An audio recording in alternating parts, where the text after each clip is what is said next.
Hello everyone, I welcome you all to my channel Feel the Physics। और आज हम पढ़ेंगे Lagrangian Dynamics, all about Lagrangian Dynamics। जो भी हमारे पास इम्पॉर्टेंट स्टेप्स हैं इसके लिए, इम्पॉर्टेंट डिटेल्स में जो है और PYQs, हम सब कुछ इसमें करने वाले हैं। तो फर्स्ट ऑफ ऑल मैं आपको पहले बता देती हूँ कि हम इस वीडियो में क्या क्या कवर करेंगे। हम इस वीडियो में देखने वाले हैं Lagrangian इक्वेशन ऑफ मोशन, जो कि मोस्ट इम्पॉर्टेंट टॉपिक है Lagrangian डायनामिक्स का। इसमें से आपको क्वेश्चंस बहुत सारे मिलते हैं और हम इसके स्टेप्स हम देखेंगे कि हम Lagrangian कैसे फाइंड करते हैं, कुछ स्टेप्स सीखेंगे हम। उसके बाद में आप लोगों को काइनेटिक एनर्जीज के एक्सप्रेशंस बताऊंगी, जो भी हमारे पास कोऑर्डिनेट्स से रिलेटेड होते हैं, Cartesian coordinates, spherical coordinates, plane polar coordinates, cylindrical coordinates. फिर पोटेंशियल एनर्जी निकालना सीखेंगे हम। फिर हम पढ़ेंगे साइक्लिक कोऑर्डिनेट्स के बारे में कि साइक्लिक कोऑर्डिनेट्स क्या होते हैं। इससे भी आपका GATE physics exam, CSIR, NET physics exam, इसमें से क्वेश्चन बहुत आते हैं साइक्लिक कोऑर्डिनेट से। फिर हम करेंगे कुछ PYQs and like this, December 2014 net PYQ Lagrangian given है, हम इसकी इक्वेशन ऑफ मोशन फाइंड करेंगे। फिर हम क्वेश्चन करेंगे दिसंबर 2016, पैराबोलिक कोऑर्डिनेट्स आपको गिवन है और हमने Lagrangian निकालना है। नेक्स्ट हम करेंगे दिसंबर 2016 का क्वेश्चन, इसमें हमें Lagrangian गिवन है और हमने पार्टिकल का मोशन स्टडी करना है चारों ऑप्शंस में से कि कौन सा जो है इन चारों में से टिक होगा, कि कौन सा मोशन इसका सेटिस्फाई करेंगे हम। और हम ये भी क्वेश्चन करेंगे दिसंबर 2018, जिसमें एक अलग कॉन्सेप्ट लगेगा, दैट इज एक्शन का, कि हम, और मैं बताऊंगी कि आप लोगों को एक्शन कैसे फाइंड करते हैं। हमें Lagrangian गिवन है और हमें एक्शन पूछी है, तो हम ये सब क्वेश्चंस करने वाले हैं गाइस, PYQs, और Lagrangian का पूरा डिटेल में स्टडी करेंगे हम। तो पूरी वीडियो आप लास्ट तक देखिएगा। I assure you, I promise you to all that आपको ये टॉपिक पूरा अच्छे से समझ आएगा। और फिर उसके बाद आप कोई भी PYQs Lagrangian डायनामिक्स का आप कर सकते हैं। मतलब इजी है ये टॉपिक, आप इस मंथ में इसको कवर कर सकते हैं 2 दिन में। मतलब 2 दिन में क्या, आप जब ये वीडियो देख रहे हैं आपका उसी टाइम ये टॉपिक कंप्लीट हो जाएगा और उसके बाद आप PYQs करेंगे Lagrangian टॉपिक के, आपका ये टॉपिक पूरा क्लियर हो जाएगा। ये हमारे पास क्लासिकल मैकेनिक्स की एडवांस्ड वर्जन है। क्लासिकल मैकेनिक्स में हम जो +1 में पढ़ते हैं न्यूटोनियन मैकेनिक्स, उसी की आगे ये एडवांस्ड वर्जन है। जो हम न्यूटोनियन मैकेनिक्स से करते हैं, किसी भी पार्टिकल का मोशन स्टडी करते हैं या पार्टिकल्स के सिस्टम का मोशन स्टडी करते हैं, ठीक है, पूरे सिस्टम का, तो हम वो चीज़ Lagrangian से बहुत ईजी वे में कर सकते हैं। तो वो ये हमारे पास एडवांस्ड क्लासिकल मैकेनिक्स के अंडर आती है। तो फर्स्ट ऑफ ऑल जो इसमें हमने इसको ध्यान में रखनी है Lagrangian डायनामिक्स में, वो है इक्वेशन ऑफ मोशन। किसी भी जब हमने पार्टिकल की स्टडी, मोशन का स्टडी करना है, तो उसके लिए हमें उसकी इक्वेशन पता होनी चाहिए। तो Lagrangian डायनामिक्स में हम Lagrangian equation of motion study करते हैं। तो that is d/dt curl t by curl q k dot minus curl t by curl q k minus q k, capital Q K, that is equals to 0। वह K, मतलब K यहाँ पे हम summation लगा रहे हैं, वो 1 2 3 जितने भी हमारे पास पार्टिकल्स हैं उसके लिए। बेसिकली ये जो Q है, Q K, ये होता है जनरलाइज्ड कोऑर्डिनेट। जितने हमारे पास जनरलाइज्ड कोऑर्डिनेट हैं उतनी ही हमारे पास उनके कॉरेस्पॉन्डिंग इक्वेशन ऑफ मोशन बनती है।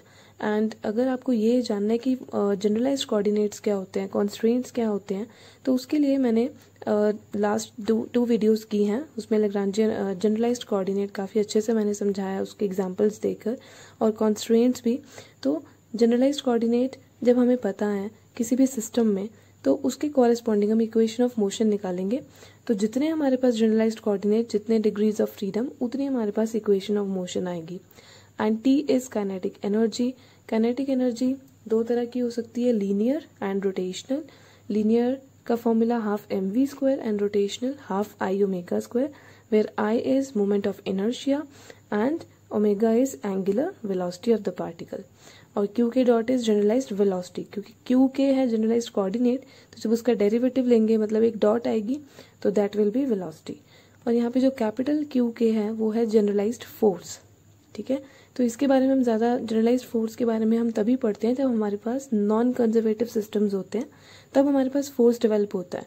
जब कंजर्वेटिव सिस्टम होते हैं तो हमारे पास ये चीज़, ये टर्म 0 हो जाती है, तो इस चीज़ को हम यहाँ पे नहीं पढ़ेंगे। तो हमारे लिए जो सिलेबस में हमारे जो मोस्ट इंपॉर्टेंट कॉन्स्ट्रेंट है, दैट इज होलोनोमिक कंस्ट्रेंट। और होलोनोमिक कंस्ट्रेंट क्या है, कंजर्वेटिव सिस्टम है, तो उसमें हमारे पास Q K 0 रहता है। तो जो मोस्ट इम्पॉर्टेंटली हमने Lagrangian equation of motion use करना है वो हम कंजर्वेटिव सिस्टम ही ज़्यादातर हम इसमें यूज़ करते हैं। तो उसके लिए हमारे पास क्यू के टर्म 0 हो जाती है, तो ये हमारे पास इक्वेशन ऑफ मोशन बनती है समीशन के D by D T curl के बाय कर्ल क्यू के dot minus curl L by curl Q के। यहाँ पे अब एल है, टी की जगह पे हम यहाँ पे एल लिखते हैं क्योंकि टी माइनस वी तो हमारे पास क्यू के डॉट पे डिपेंड ही नहीं करता, मतलब जो पोटेंशियल होता है, तो वहाँ पे टी की जगह हम एल लिख सकते हैं। अब यहाँ पे हमारे पास कुछ स्टेप्स हैं जिससे हम लैग्रांजियन फाइंड कर सकते हैं किसी भी क्वेश्चन के लिए। सबसे पहले लैग्रांजियन का फॉर्मूला होगा टी माइनस वी। अब टी यहाँ पे है काइनेटिक एनर्जी, और जितने हमारे पास मास होंगे सिस्टम में, जितने हमारे पास मतलब पार्टिकल्स होंगे, उतनी ही काइनेटिक एनर्जी की टर्म्स आएंगी। और काइनेटिक एनर्जी का एक्सप्रेशन अगर हमें देखना है तो हमारे पास 3 तरह के कोऑर्डिनेट्स होते हैं, Cartesian coordinates, spherical coordinates, polar coordinates, है ना, सिलेंड्रिकल कोऑर्डिनेट्स। तो उनके लिए अलग अलग हमारे पास काइनेटिक एनर्जीज होती हैं। तो अगर हमारे पास कार्टेशियन कोऑर्डिनेट्स हैं, that is x y z, तो उसके लिए हमारे पास काइनेटिक एनर्जी क्या होगी, half m x dot square plus y dot square plus Z dot square. ठीक है, where x dot y dot z dot are velocities components along x axis, y axis and z axis। और अगर हम plane polar coordinates की बात करें तो plane polar में हमारे पास 2 ही कोऑर्डिनेट्स होते हैं, r और थीटा।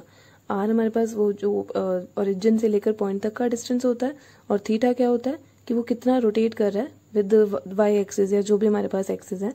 मतलब अगर ये हमारे पास एक्स एक्सिस है और ये हमारे पास वाई एक्सिस, तो ये हो जाएगा r, और जिसके जैसे वो मूव करेगा वो हो जाएगा थीटा। मतलब 2 पार्टिकल्स के बीच में कितना मतलब जब वो मोशन करेगा एक पॉइंट से दूसरे पॉइंट के बीच में, तो वो कितना एंगल बनाएगा, दैट इज थीटा। तो अगर r और थीटा हमारे पास कोऑर्डिनेट्स हैं तो kinetic energy will be half m r dot square plus r square theta dot square. ठीक है, next spherical polar coordinates. Spherical polar coordinates के लिए 3 कोऑर्डिनेट्स हैं, r थीटा फाई, आपने ये याद रखना है बस, और इसके कॉरेस्पॉन्डिंग हमने काइनेटिक एनर्जी याद रखनी है, half m r dot square plus r square theta dot square plus r square sine square theta phi dot square. तो ये कुछ टर्म्स हैं, मतलब हमने जब हमारे पास जो क्वेश्चन के अकॉर्डिंग जो कोऑर्डिनेट्स गिवन होंगे, हमने वही वाली काइनेटिक एनर्जी की टर्म यूज करनी है। तो ये आपको पहले तो मोस्ट इंपॉर्टेंटली ये चारों के चारों काइनेटिक एनर्जी की टर्म्स आपको याद रखनी है लैग्रांजियन के क्वेश्चन सॉल्व करने के लिए। सिलेंड्रिकल कोऑर्डिनेट्स में रो फाई जेड हमारे पास कोऑर्डिनेट्स होते हैं, तो दैट विल, रो की जगह आप एस भी ले सकते हो, आर भी ले सकते हो। तो एंगल यहाँ पे एक ही होता है, फाई, तो rho dot square plus rho square phi dot square plus Z dot square. तो ये हमारे पास काइनेटिक एनर्जी की टर्म्स आ गई। अब हमारे पास जो नेक्स्ट स्टेप होता है वो हमने फाइंड कर ली काइनेटिक एनर्जी। अब हमने फाइंड करनी है v, that is potential energy. अब पोटेंशियल एनर्जी का फॉर्मूला होता है mgy, where y is height from the reference axis. अब वो रेफरेंस एक्सिस क्या लेना है वो हम पे डिपेंड करता है कि हम क्वेश्चन के अकॉर्डिंग कहीं भी ले सकते हैं, फिर उसके अकॉर्डिंग हाइट ले लेंगे। बाकी क्वेश्चन पे मतलब आंसर पे हम रेफरेंस एक्सिस के अकॉर्डिंग आंसर हमारा आएगा, तो उस पर कुछ फर्क नहीं पड़ता, रेफरेंस एक्सिस हम कुछ भी ले सकते हैं, उसके अकॉर्डिंग हमारे पास पोटेंशियल एनर्जी आएगी। अल्टीमेटली आंसर सेम ही आता है। तो अगर ये रेफरेंस एक्सिस है, तो अगर मेरे को इस पॉइंट के लिए लेनी है पोटेंशियल एनर्जी, तो ये पॉइंट रेफरेंस एक्सिस से ऊपर वाली ऊपर है, तो यहाँ पे हाइट हो जाएगी h और पोटेंशियल एनर्जी हो जाएगी mgh।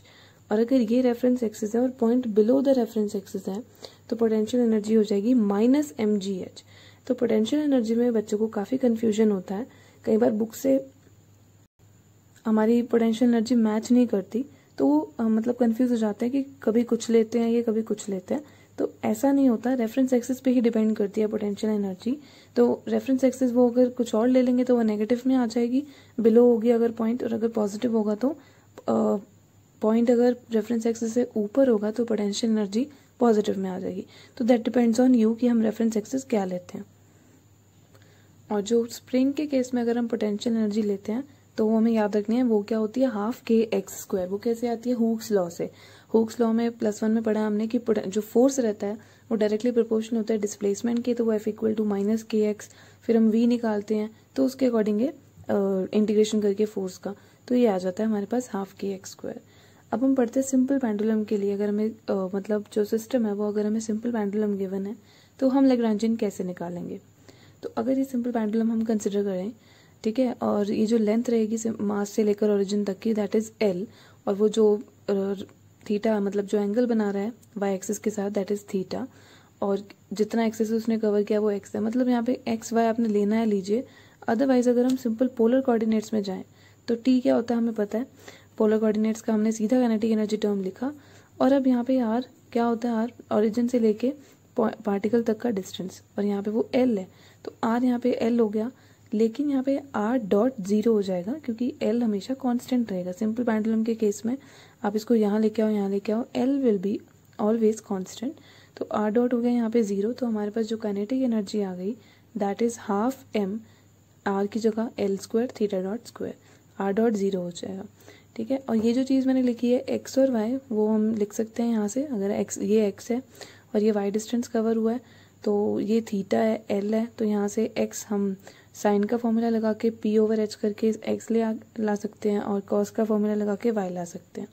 बट यहाँ पे इसकी ज़रूरत नहीं है, ये तब ज़रूरत पड़ेगी जब हम कार्टेशियन कोऑर्डिनेट्स वाली काइनेटिक एनर्जी फॉर्म में पुट करेंगे। तो हम एक्स डॉट करेंगे, वाई डॉट करेंगे, अल्टीमेटली तब भी यही आने वाला है काइनेटिक एनर्जी। तो मतलब वो लेंथी प्रोसेस करने के बजाय अगर हमें ये टर्म याद है काइनेटिक एनर्जी की तो हम सीधा यहाँ पे पहुँच सकते हैं कार्टेशियन कोऑर्डिनेट्स की उठाने के बजाय यहाँ पे सीधा। नेक्स्ट हमने क्या, नेक्स्ट स्टेप क्या था हमारा वी है ना।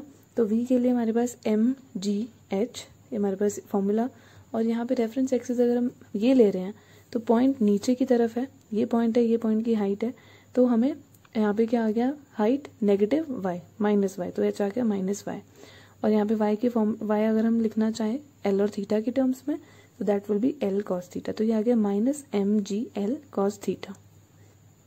अब हमारे पास लैग्रांजियन का फॉर्मूला क्या होता है, टी माइनस वी। टी हमने अभी निकाला that is half m L square theta dot square, और वी हमने निकाला माइनस एम जी एल कॉस थीटा।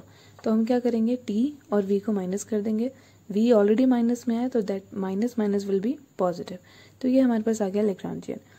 नेक्स्ट अब हमें अगर इक्वेशन ऑफ मोशन निकालनी है पार्टिकल की, वैसे तो अगर हमें लैग्रांजियन पूछा है सिंपल पेंडुलम का तो यहाँ तक क्वेश्चन खत्म, बट अगर उसका मोशन स्टडी करना है हमें तो उसके लिए हमें लैग्रांजियन इक्वेशन ऑफ मोशन काम में लाना पड़ेगा। अब मैंने पहले ही बोला था कि लैग्रांजियन इक्वेशन ऑफ मोशन जितने जनरलाइज्ड कोऑर्डिनेट उतनी आएंगी इक्वेशन ऑफ मोशन। अब यहाँ पे मतलब जनरलाइज्ड कोऑर्डिनेट देखने का तरीका क्या है कि डॉट देखो कितने कोऑर्डिनेट्स के ऊपर डॉट है, तो यहाँ पे एल के ऊपर डॉट तो नहीं है क्योंकि एल हमारे पास कांस्टेंट है, तो जनरलाइज्ड कोऑर्डिनेट सिर्फ एक है जिसपे वो पूरा डिपेंड कर रहा है सिस्टम, है ना, जो चेंज हो रहा है मतलब कोऑर्डिनेट थीटा डॉट, क्योंकि एल डॉट तो जीरो हो गया तो मतलब एल चेंज नहीं कर रहा। तो जनरलाइज्ड कोऑर्डिनेट क्या है, जो चेंज कर रहा है कोऑर्डिनेट, और वो यहाँ पे सिर्फ एक है दैट इज थीटा डॉट। तो हमने इसके corresponding Lagrangian equation of motion लिख दी। और अब हम करेंगे curl L by curl theta dot. अब थीटा डॉट के कॉरेस्पॉन्डिंग जब हम डेरिवेटिव लेंगे तो टू बाहर, तो और टू वो जो ऊपर आएगा न्यूमरेटर में that will be cancel, this denominator too, and क्या बचेगा M L square theta dot, फिर minus as it is curl L by curl theta that will be M ji L और कॉस थीटा का minus sine theta equal to zero. अब फिर से जब हम थीटा डॉट का डेरिवेटिव लेंगे विद रिस्पेक्ट टू टी तो that will be theta double dot, theta dot का हो जाएगा डेरिवेटिव पर minus minus plus m ji l sine theta equals to zero. अब अगर मैं एम एल स्क्वायर से पूरी इक्वेशन को डिवाइड कर दूं तो ये आ जाएगा हमारे पास theta double dot plus G by L sine theta equals to zero. और थीटा डबल डॉट को हम क्या लिख सकते हैं, D square theta upon D T square plus, और अगर मैं इस पूरे कांस्टेंट को पुट कर दूं ओमेगा नॉट स्क्वायर, और साइन थीटा अगर हमारे पास स्मॉल ऑसिलेशन के लिए ले रहे हैं तो that will be approximately equal to theta, तो ये स्मॉल ऑसिलेशन के लिए ले रहे हैं हम, तो ये हमारे पास जो फॉर्म बन गई साइन थीटा की जगह पे थीटा और ये ओमेगा नॉट स्क्वायर, तो ये सिंपल हार्मोनिक मोशन की फॉर्म बन गई। तो मतलब हमें सिंपल पेंडुलम का मोशन स्टडी करना था, और वो कैसे पता लगा, जब हम इक्वेशन ऑफ मोशन तक पहुंचे।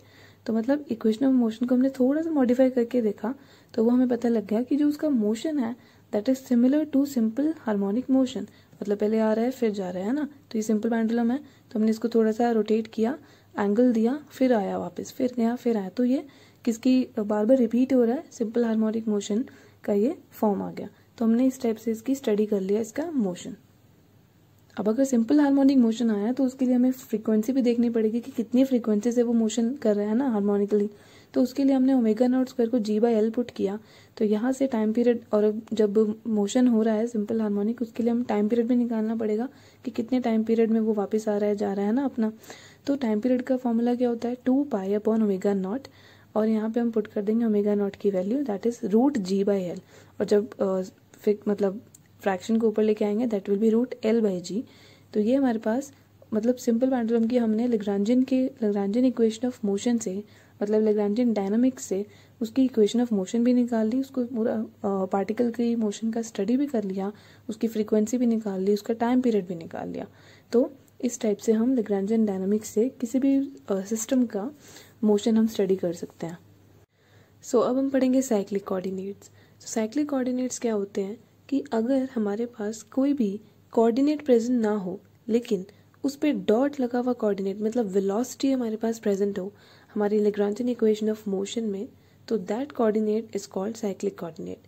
फॉर एग्जांपल ये हमारे पास लैग्रांजियन इक्वेशन ऑफ मोशन है। अब इसमें फाई डॉट तो है बट फाई नहीं है, तो मतलब किसी भी कोऑर्डिनेट के ऊपर डॉट लगा हुआ मतलब उसकी वेलोसिटी हमारे पास प्रेजेंट है, और अगर वो खुद कोऑर्डिनेट प्रेजेंट ना हो तो दैट मीन्स वो कोऑर्डिनेट साइक्लिक है। तो यहाँ पे फाई क्या हो गया, साइक्लिक। अब हमारे इसके लिए जो लैग्रांजियन होता है वो ये होता है, ठीक है। तो लैग्रांजियन में चेक करेंगे, अब यहाँ इस लैग्रांजियन में थीटा डॉट भी है और थीटा भी है, तो मतलब थीटा तो साइक्लिक कोऑर्डिनेट नहीं है। फाई डॉट को चेक करेंगे तो फाई डॉट है बट फाई प्रेजेंट नहीं है, तो ये हमारे पास साइक्लिक कोऑर्डिनेट है। और अगर मैं इस लैग्रांजियन का with respect to phi derivative करूं तो 0 आएगा, क्योंकि फाई इस पूरे लैग्रांजियन में प्रेजेंट है ही नहीं। तो मतलब ये हमारे पास एक ट्रिक है कि अगर पूरी लैग्रांजियन को किसी भी कोऑर्डिनेट से कोऑर्डिनेट के रिस्पेक्ट में डेरिवेटिव करके 0 आ रहा है, मतलब दैट कोऑर्डिनेट इज साइक्लिक।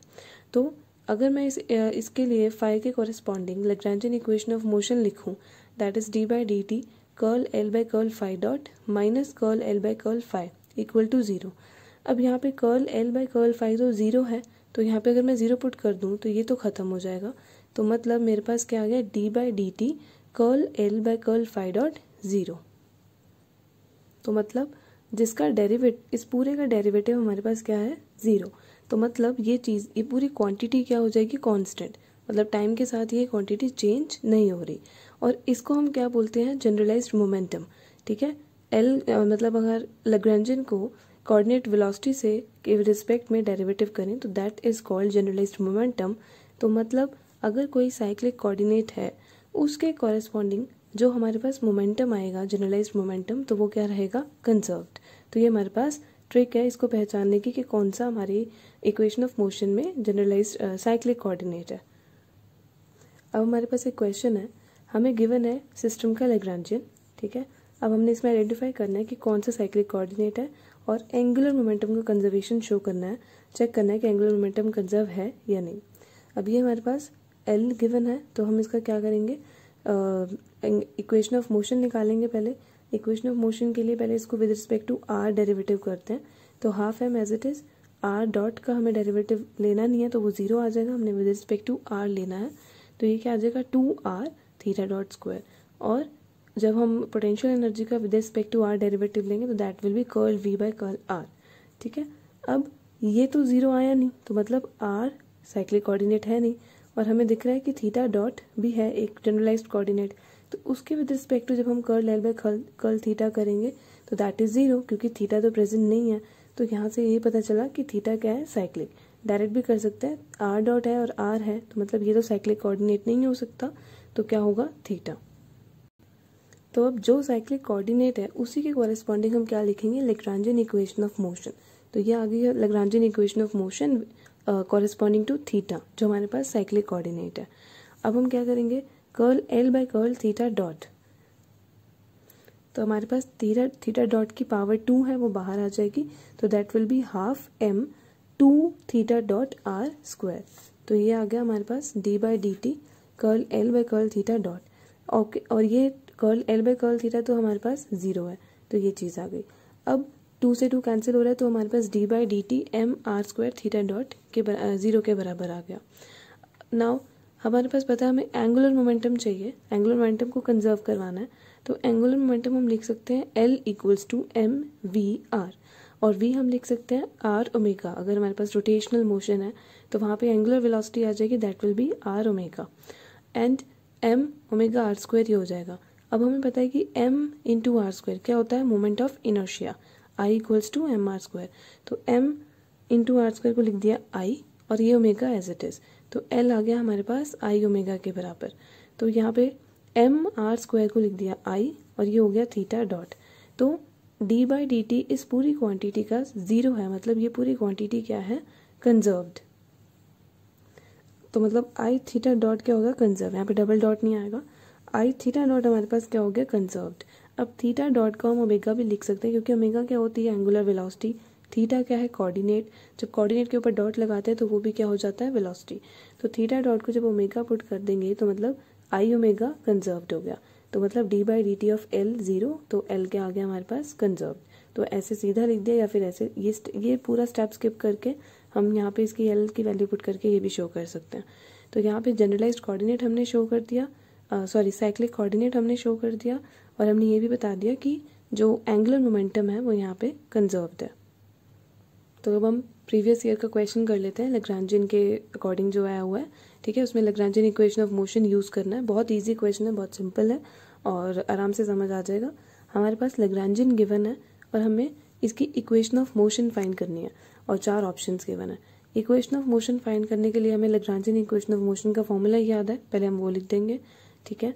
अब हमें क्या चाहिए, curl l by curl x dot. पहले तो एक्स डॉट के विद रिस्पेक्ट टू डेरिवेटिव लेंगे, ये तो एज इट इज़ आ जाएगा ई पार गामा टी। यहाँ पे एक्स डॉट का स्क्वायर 2 बाहर और एम एक्स डॉट, और 2 बाहर जो आया वो नीचे 2 के साथ कैंसिल हो जाएगा, तो ये बच जाएगा।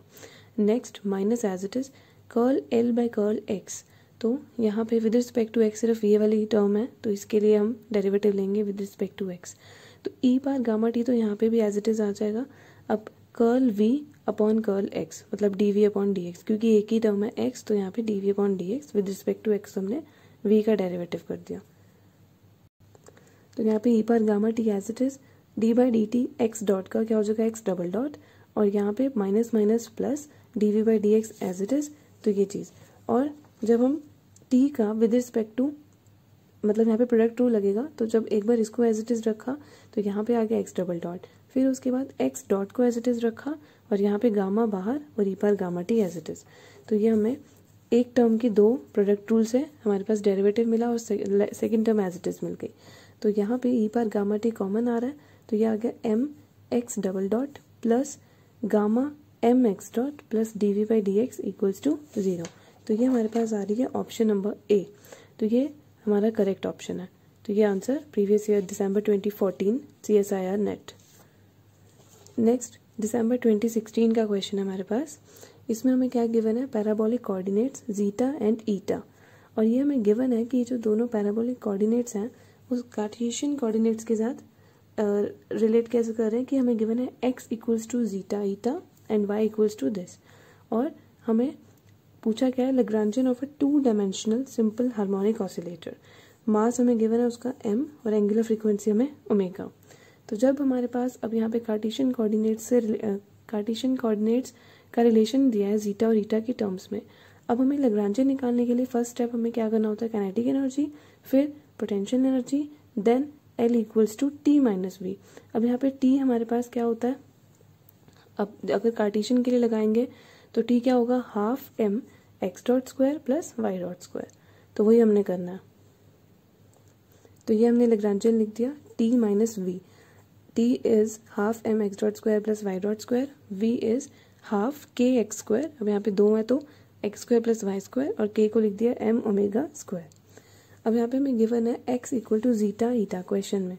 अगर हम x डॉट बनाएंगे तो क्या आ जाएगा, एक बार इसको एज इट इज रख के इसका डेरिवेटिव और इसको एज इट इज रख के इसका डेरिवेटिव, एक बार जीटा डॉट ईटा प्लस एक बार zeta as it is eta का डॉट, और y भी हमें गिवन है क्वेश्चन में। जब हम इसका डेरिवेटिव लेंगे तो क्या आ जाएगा, पावर बाहर 2 जीटा डॉट, पहले पावर फिर उसके बाद चेन रूल में इसका डेरिवेटिव, सिमिलरली 2 बाहर यहाँ पे ईटा और ईटा डॉट, और 2 दोनों का कॉमन लेके कैंसिल, तो ये आ गया वाई डॉट। अब हमने क्या करना है, इन दोनों की वैल्यूज़ और एक्स और वाई की भी चारों की वैल्यूज़ लैग्रांजियन में पुट कर देनी है। तो ये क्या आ जाएगा, हाफ m एक्स डॉट, तो मतलब एक्स डॉट की value whole square plus y dot whole square minus this as it is x का वैल्यू मतलब उसका स्क्वायर साथ में वाई का स्क्वायर। अब यहाँ पे क्या हो रहा है, ए प्लस बी का होल स्क्वायर फॉर्मूला लग रहा है, that will be A square plus 2ab, फिर a माइनस बी का whole square A square plus B square minus 2ab। ठीक है, तो यहाँ पे ध्यान से करना है बस ये चीज़, डॉट मतलब जहाँ पे डॉट है वहाँ पे डॉट लगानी है, जहाँ पे नहीं है अगर वहाँ पे गलती से डॉट लग गई तो पूरा आंसर गड़बड़ हो जाएगा। तो यहाँ पे बस ये कैलकुलेशन ही में ही प्रॉब्लम है, बाकी फिजिक्स में तो simple l equals to t minus b करना है। तो ये कैलकुलेशन में बड़े ध्यान से मिस्टेक्स होने के चांसेस हैं यहाँ पे, तो ये ध्यान से हमने सॉल्व करना है। तो जब ए स्क्वायर करेंगे तो दोनों का स्क्वायर लगाना है, मतलब ये चीज़ें हमने ध्यान रखनी है। अब हम क्या करेंगे यहाँ पे नेक्स्ट स्टेप में, यहाँ तक तो हो गया a माइनस बी का whole square A square plus B square minus 2ab। अब यहाँ पे ये 1/4 कॉमन ले लेते हैं बाहर, that will B 1/8 m omega square, और जब बाहर लिया तो इसको 4 से मल्टीप्लाई डिवाइड करना पड़ेगा, तो that is 4 zeta square eta square minus this. अब नेक्स्ट स्टेप में ये कैंसिल हो रहा है +2 का और -2 पूरा टर्म, और ये बचे 4 टर्म्स 1 2 3 4, ये टर्म्स बच गई। अब -1/8 m omega square as it is, और ये हमारे पास फॉर्मूला है a square plus B square whole square plus a square minus b square whole square, that will be 4a square b square. अब इसको पूरे को मतलब LHS को सॉल्व करेंगे तो यही बचेगा हमारे पास, तो ये हमने डायरेक्ट यूज़ कर लिया, ये चीज़ माइनस में गई तो हमारे पास प्लस वाला बचेगा। तो इस पूरे के लिए पूरे की जगह पे हमने ये लिख दिया a square plus B square का होल स्क्वायर। फिर हम क्या करेंगे, यहाँ पे जीटा डॉट कॉमन ले लेंगे, क्योंकि दो टर्म्स में जीटा डॉट है, क्या बचा ईटा स्क्वायर प्लस जीटा स्क्वायर, क्योंकि जीटा डॉट हम बाहर ले चुके हैं। नेक्स्ट फिर हम यहाँ पे लेंगे ईटा डॉट स्क्वायर कॉमन में, और ये आ जाएगा zeta square plus eta square minus 1/8 m omega square, ये एज इट इज़। अब हम यहाँ पे इस पूरी टर्म में, क्योंकि आप ऑप्शन में देखिए, ऑप्शन में हमें मतलब इसको पूरा सॉल्व करके आंसर मांगा हुआ है ना, तो हम उस अकॉर्डिंग ही, ये देखो ये ऑप्शन में है, तो इस अकॉर्डिंग मतलब हाफ m बाहर लेकर और एक टर्म और बाहर लेके अंदर मतलब अंदर कॉमन लिया हुआ है कुछ, तो उस अकॉर्डिंग हमें आंसर लाना है ऑप्शंस में देखकर। तो हमारे पास क्या हो जाएगा, ये यहाँ पे eta square plus zeta square common आ रहा है, तो कॉमन ले लेंगे हम। ठीक है, दोनों टर्म्स में, तीनों टर्म्स में, इवन यहाँ भी और यहाँ भी। तो जब ये चीज़ बाहर ली, यहाँ क्या इसकी जगह क्या बचा, इस पूरे की जगह ये, ठीक है, जीटा डॉट स्क्वायर, इस पूरे के क्या यहाँ पे क्या बचेगा, ईटा डॉट स्क्वायर। अब यहाँ हाफ बाहर ले चुके हैं और m भी बाहर ले चुके हैं, तो ये बचेगा 1/4 ओमेगा स्क्वायर, और ये यहाँ पे दो टर्म्स थी ईटा स्क्वायर प्लस जीटा स्क्वायर की, एक बाहर ले ली तो एक बच गया, तो ये हमारे पास आंसर ऑप्शन में मैच हो गया, option b is the answer. तो बस यहाँ पे कॉन्सेप्ट तो आपने देखा, कुछ खास नहीं लगा, लैग्रांजियन की इक्वेशन, लैग्रांजियन का बस फॉर्मूला लगाया T minus b, cartesian coordinate के लिए काइनेटिक एनर्जी याद करनी है, और फिर जो हमें गिवन है रिलेशन उसको हमने यूज़ किया। तो बस कैलकुलेशन में ही हमारी मिस्टेक होने के चांसेस हैं, तो इसमें प्रैक्टिस और आराम से इसके टॉपिक प्रिपेयर हो जाएगा आपका। नाउ नेक्स्ट क्वेश्चन इज दिसंबर 2016। अब हमारे पास लैग्रांजियन गिवन है, पार्टिकल का डायनामिक्स हमें मतलब वो बोल रहे हैं कि इस इक्वेशन से डिस्क्राइब हो रहा है। अब आपने ये बताना है कि जो पार्टिकल का मोशन है वो क्या है, ये है, ये है, ये है, ये चार ऑप्शंस हैं, हमने इन चारों में से ऑप्शन चूज़ करना है। अब इन चारों ऑप्शंस को पढ़ने के पहले हम सबसे पहले ये देखते हैं कि अगर हमें किसी पार्टिकल का मोशन डिस्क्राइब करना है, क्योंकि ये बेसिकली मोशन तो डिस्क्राइब किया हुआ ना कि कैसा है, तो जब भी मोशन डिस्क्राइब करना है तो हम क्या करते हैं, लैग्रांजियन इक्वेशन ऑफ मोशन, एक ही तो हथियार है हमारे पास पूरी लैग्रांजियन डायनामिक्स में, एक लैग्रांजियन और एक लैग्रांजियन इक्वेशन ऑफ मोशन। तो हम उसके लिए क्या लिखेंगे, equation of motion LEM, that is d/dt curl L/कर्ल x डॉट माइनस कर्ल L/कर्ल x। जनरलाइज्ड कोऑर्डिनेट सिर्फ एक ही है x, तो इसलिए हमने x के कॉरेस्पॉन्डिंग इसको लिख दिया। तो हमारे पास L तो गिवन है, ये क्वेश्चन में गिवन है L, तो अब जब इसका with respect to x dot derivative करेंगे तो हमारे पास x डॉट इस टर्म में दो प्रेजेंट है, तो मतलब हमारे पास दो टर्म्स आएंगी। तो x डॉट स्क्वायर है तो पहले 2 बाहर, डेरिवेटिव mx डॉट, जब इसके लिए लेंगे तो क्या आ जाएगा -kxt। तो यहाँ पे लिख दिया। फिर minus as it is curl L by curl x, तो विद रिस्पेक्ट टू एक्स क्या आएगा 2kx, और ये 2 से कैंसिल हो जाएगा तो यहाँ से kx, और क्योंकि ये माइनस का है तो माइनस भी साथ में आएगा। ये माइनस और ये माइनस में कंफ्यूज नहीं होना है। बहुत बच्चे यहाँ मिस्टेक करते हैं, एक तो इक्वेशन में माइनस है, एक लैग्रांजियन में भी माइनस है, तो ये माइनस एक ही बार लिखते हैं बच्चे और वो माइनस ही रह जाता है। तो प्लीज़ ध्यान से रखना इसको, ये माइनस तो एज इट इज़ लिखना ही है जो लैग्रांजियन में t माइनस वी वाला है, और इक्वेशन में माइनस ऑलरेडी प्रेजेंट है तो वो ध्यान से करना है उसको। नेक्स्ट, जब हम विद रिस्पेक्ट टू एक्स दोबारा देख रहे हैं तो यहाँ 2 टर्म्स हैं एक्स की, तो यहाँ क्या बचेगा माइनस के एक्स डॉट टी। अब हम यहाँ पे क्या करेंगे डी बाई डी टी, तो ये क्या है m x double dot with respect to t जब करेंगे, और इधर के जब यहाँ पे विद रिस्पेक्ट टू टी करेंगे तो एक्स का बन जाएगा एक्स डॉट टी। अब बच्चे क्या करेंगे इतनी टर्म, मतलब इसको एक बार ही डेरिवेटिव करेंगे इसको और छोड़ देंगे, लेकिन यहाँ पे प्रोडक्ट रूल लगेगा क्योंकि एक बार x का जब डेरिवेटिव किया तो t एज इट इज़ रखा, और अब एक बार हम x को एज इट इज़ रखेंगे और t का डेरिवेटिव करेंगे with respect to t, that will be 1। तो माइनस के एक्स टर्म अक्सर बच्चे भूल जाते हैं, तो यहाँ पे आपके मिस्टेक होने के चांसेस हैं, इसलिए मैंने इसको रेड पेन से लिखा है। तो ये आप भूल सकते हैं, इसको प्रैक्टिस में ज़रूर आपने यह ध्यान रखना है कि अगर 2 वेरिएबल्स हैं और विद रिस्पेक्ट टू t आपने डेरिवेटिव करना है तो एक बार एक को कांस्टेंट रख के दूसरे का डेरिवेटिव, फिर दूसरे को कांस्टेंट रख के पहले का डेरिवेटिव, तो ये ध्यान से करना है। Minus minus plus minus minus plus, तो ये चीज़ बच जाएगी इक्वल्स टू 0। चारों टर्म्स कैंसिल हो रही हैं एक दूसरे के साथ, तो सिर्फ एम एक्स डबल डॉट 0 बचा। एम एक्स डबल डॉट 0 होने का मतलब क्या है कि पार्टिकल का एक्सेलरेशन 0 है, मतलब पार्टिकल क्या हुआ फ्री पार्टिकल। पार्टिकल का मोशन जो एक्सेलरेशन है m इंटू ए एक्स डबल डॉट वो डिपेंड ही नहीं कर रहा है किसी पे, 0 है, तो option D is the answer, that is it is a free particle. Next हम PYQ करेंगे दिसंबर 2018। The question is the motion of a particle in 1 dimension is described by the Lagrangian in suitable units. हमें Lagrangian given है अब की बार, और हमसे action पूछा है along the classical path from x equals to 0 at t equals to 0 to x equals to x not at t equals to t not. हमें बाउंड्री कंडीशंस भी गिवन है और लैग्रांजियन भी गिवन है। हमसे पूछा है एक्शन। अगर हमारे पास लैग्रांजियन गिवन है तो हम क्या कर सकते हैं, उसकी इक्वेशन ऑफ मोशन निकाल सकते हैं, क्योंकि पार्टिकल का मोशन तो हम इक्वेशन ऑफ मोशन से ही स्टडी करेंगे। तो लैग्रांजियन इक्वेशन ऑफ मोशन हमने लिख ली, और एल हमें ये गिवन है D x by D t को हम क्या लिख सकते हैं एक्स डॉट का स्क्वायर। अब हम जब curl l by curl x dot करेंगे तो 2 बाहर आ जाएगा, ठीक है ना, तो यहाँ पे आ जाएगा x dot minus curl l by curl x, that will be minus x. तो माइनस एक्स जब यहाँ पुट करेंगे तो that will be plus x.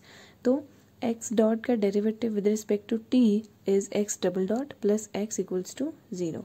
ये हमारे पास आ गई लैग्रांजियन इक्वेशन ऑफ मोशन। अब जब भी इक्वेशन ऑफ मोशन आ जाए, अगर हमें इसका सोल्यूशन निकालना है तो ये हम करते हैं मैथमेटिकल फिजिक्स में डिफरेंशियल इक्वेशंस टॉपिक के अंदर, ठीक है। तो ये हमारे पास होमोजेनियस डिफरेंशियल इक्वेशन है। इसमें हम क्या करेंगे d square x by D T square plus x equals to 0, तो हम वहाँ पे रूल होता है कि हम D x by D t को डी कैपिटल डी पुट करते हैं या एम पुट करते हैं, ऑक्सिलरी इक्वेशन बोलते हैं इसको। तो ये मैं रफ वर्क में आपको समझा रही हूँ, ठीक है। इसके लिए हम कैसे केस कंसिडर करते हैं, डीपली आप डिफरेंशियल इक्वेशन के टॉपिक को जब स्टडी करते हैं वहाँ पे ये चीज़ करते हैं। तो यहाँ पे ये हो गया एम स्क्वायर और एक्स को लिख दिया 1, क्योंकि d x by D t को एम लिखते हैं और एक्स मतलब वहाँ पे d y by D x पढ़ते हैं हम जनरली डिफरेंशियल इक्वेशन में। टाइम के विद रिस्पेक्ट टू हम नहीं पढ़ते हैं इक्वेशन, तो वहाँ पे d y by D x होता है तो उसको हम एम लिख देते हैं, और जब d square y by D x square होता है तो वहाँ पे एम स्क्वायर लिख देते हैं। तो अब जब 1 इधर जाएगा तो यह आ जाएगा -1, और जब स्क्वायर शिफ्ट करेंगे तो रूट -1 हो जाएगा आयोटा, तो that will be plus minus iota. अब यहाँ पे अगर मैं इसको 0 प्लस आयोटा और 0 माइनस आयोटा लिख दूँ तो ये हो जाएगा कॉम्प्लेक्स कॉन्जुगेट।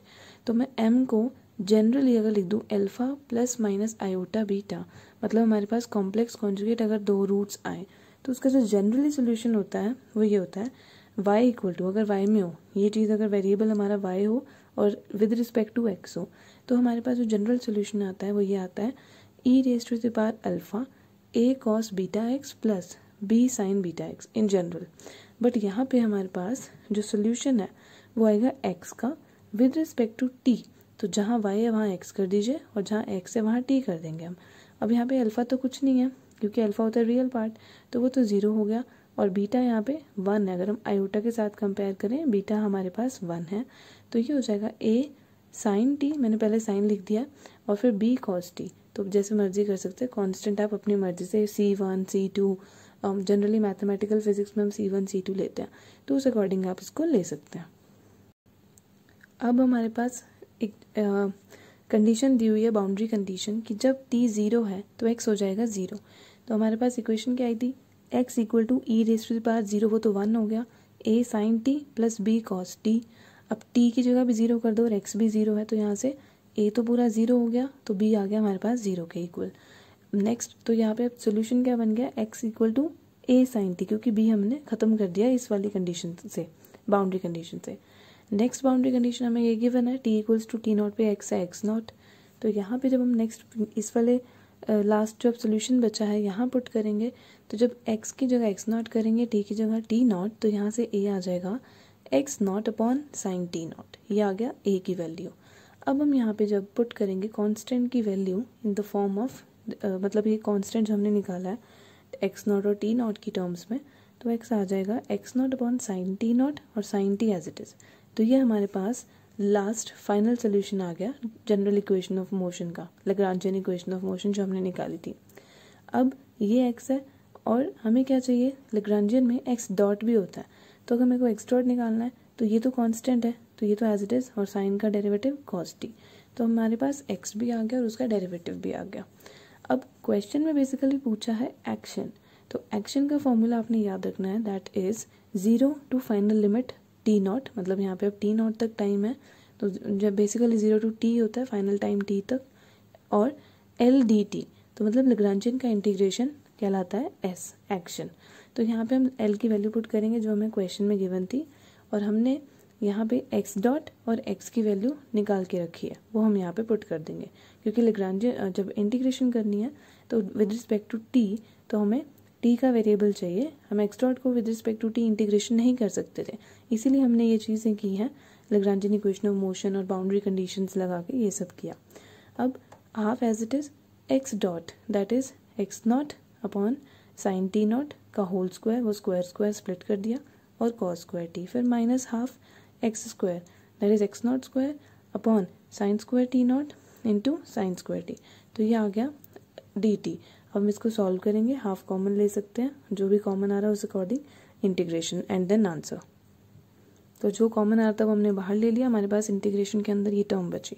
अब इंटीग्रेशन कभी भी स्क्वायर फंक्शंस का हो नहीं सकता, कॉस स्क्वायर साइन स्क्वायर, तो हमारे पास रिलेशन होता है, that is cos 2x is equals to 2 cos square x minus 1 या 1 माइनस 2 साइन स्क्वायर x।